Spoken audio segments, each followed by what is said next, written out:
exposed to the coronavirus at any of our clinics. It takes us all to make it all come together for the community, and I think we've done an outstanding job. One that sticks out is 27-year sports medicine physician Dr. Todd Fowler. Since the pandemic started, he has shifted his skills to treat more patients. I'm a sports medicine physician, and we stopped playing sports, so I've been doing more general injury treatment since that's happened.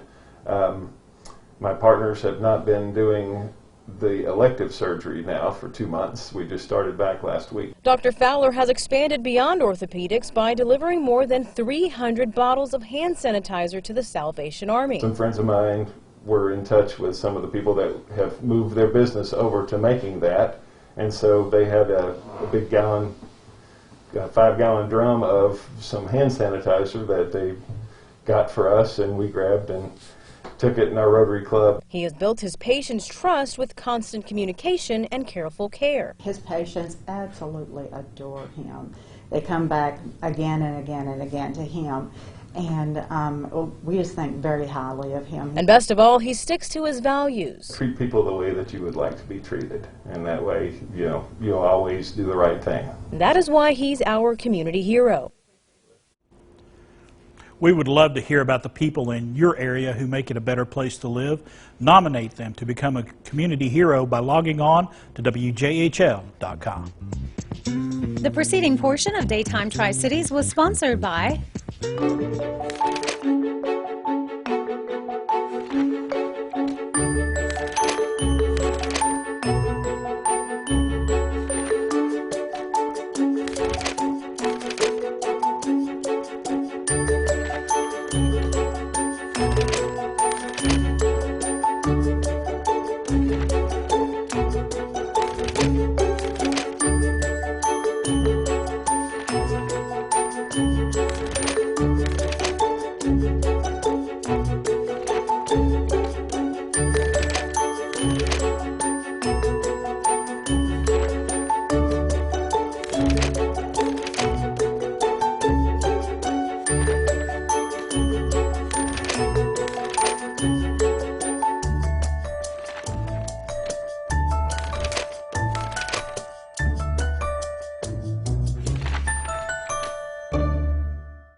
Court-appointed special advocates, or CASA, does so much for children all across our region, and they provide that help to children through volunteers. And here to share with us more about CASA and how you can become a volunteer is Wendy Hensley. Good morning, Wendy. Good morning, Chris. Thank you for having us on today. Absolutely.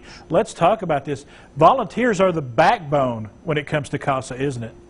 Oh, absolutely. We could not do what we do without our volunteers. Volunteers actually go into the courtroom to advocate for the best needs of children, and they are at the very heart of what we do. Let's talk about those volunteers when they become a volunteer for CASA. Talk to us about a normal day for a volunteer with CASA. Sure.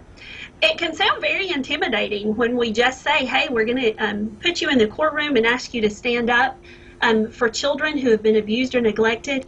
But we actually have a really great training process that we help people through, and they're able to shadow with other CASA volunteers.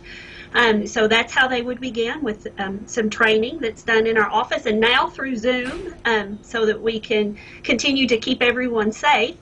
But then the volunteer advocates really get to know the child that they're advocating for, and they really get to know the situation that the child is in and learn what's really going on in that child and that family's life, so that they can report to the judge confidently what would be in the best interest of that child. During the pandemic, during this quarantine time, courts have been closed. Has the volunteerism associated with CASA fallen off? Do you need more volunteers? What's the situation there? We do need more volunteers. We have so many dedicated volunteers in the Tri-Cities area, and we are so thankful for them. And through the pandemic, they have been able to continue what they do. We're not making in-person visits, but they've been able to use technology like Skype and Zoom to stay in touch with the children and families and the courts that they serve. So we have a tremendous need for volunteers, specifically in Greene County. We have about a third of our caseload in this area. It comes from Greene County, and our fewest amount of volunteers are there. So we have children that we are ready to serve and ready to give an advocate, and we're ready to train whoever would be interested in standing for kids. And if someone is saying, they're listening to us right now, they're watching this, they say, I want to be a volunteer. I'd like to try to do this volunteer job and work with CASA. How do they get involved? All they need to do is give us a call or send us a quick email. They can find that information on our website. Give us a call, and even if they're just interested and it just sounds like it's too much, you know, they're scared and not sure that they would know what to do, that's totally fine. If they just want to call and get more information, we have a coordinator for each county that we serve in. We serve in Unicoi, Washington, Johnson City, City Juvenile Court, as well as Greene County Court. So, you know, you can get involved in your community that you're in, or you can get involved in a neighboring community. They just got to call and get some information, and we can kind of talk them through the process and let them know what to do next. All right. Wendy Hensley, thank you so much for all that CASA is doing, and thanks for taking some time with us today. Oh, thank you. All right. Wendy Hensley there with CASA doing amazing work with children in our region, and you can become a volunteer today.